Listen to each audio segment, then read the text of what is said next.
Hello, I'm standing here on Arthur's Seat, and behind me you can see Edinburgh Castle. For a very long time, basically the headquarters of the British Army in Scotland, and at no more important point than in the years immediately after Culloden, because despite what has been told us by our historians, the period directly after Culloden was a very frenetic time in Scotland. And the British Army were extremely busy. Immediately after the battle, prisoners were murdered in cold blood. And the army fanned out across the Highlands, and under the direct orders of Cumberland, the Duke of Cumberland, the King's son, known still to many Scots as Butcher Cumberland, the army spread out across the whole of the Highlands, effectively indulging in what today we would call ethnic cleansing. This brutal period of our history has been long ignored, though there is a great deal of evidence. This evidence was created in the 2 decades following Culloden by Bishop Robert Forbes, and he collected a great deal of information about Bonnie Prince Charlie, but also about the activities of the British Army. But it tells you a great deal about Scottish history that none of his work was published until 1834, and the entire book wasn't published until very late in the 19th century, because the realities of what was going on were not fit for human consumption as far as the establishment in this country were concerned. And Edinburgh Castle was, as I say, that was the headquarters of the British Army. But it also has another role to play in understanding that period, because in the library in Edinburgh Castle, there is a document. And I came across this document almost 20 years ago, and it's called the Cantonment Registers of the British Army 1746 to 53. And in it, it delineates all the cantonments of the British Army in Scotland in that period. Now, a cantonment is basically a garrison. It can be as small as half a dozen men right up to 300.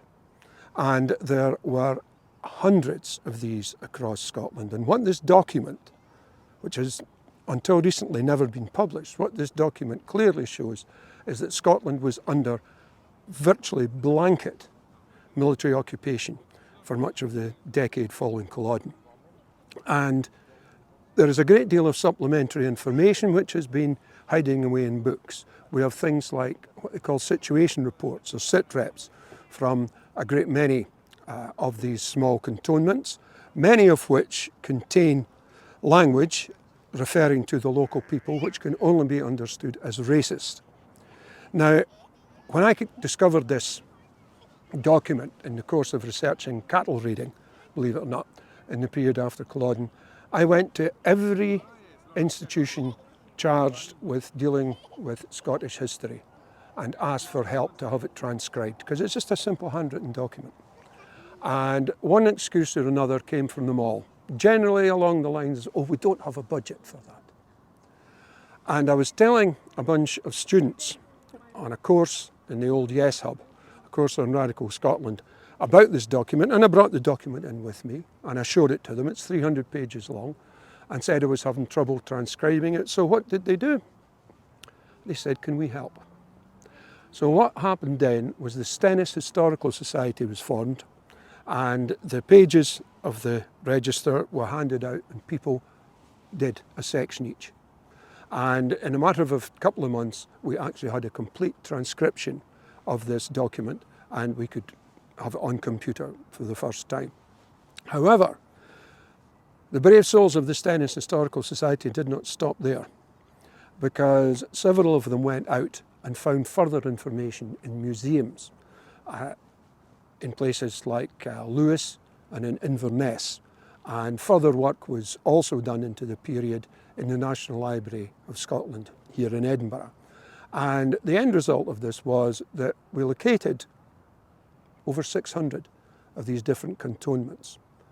And then something truly wonderful happened, because one of the members of the Stennis Historical Society, Davy Kennedy, who I'm quite sure will not mind me mentioning him, has a certain level of what you might call computer skills.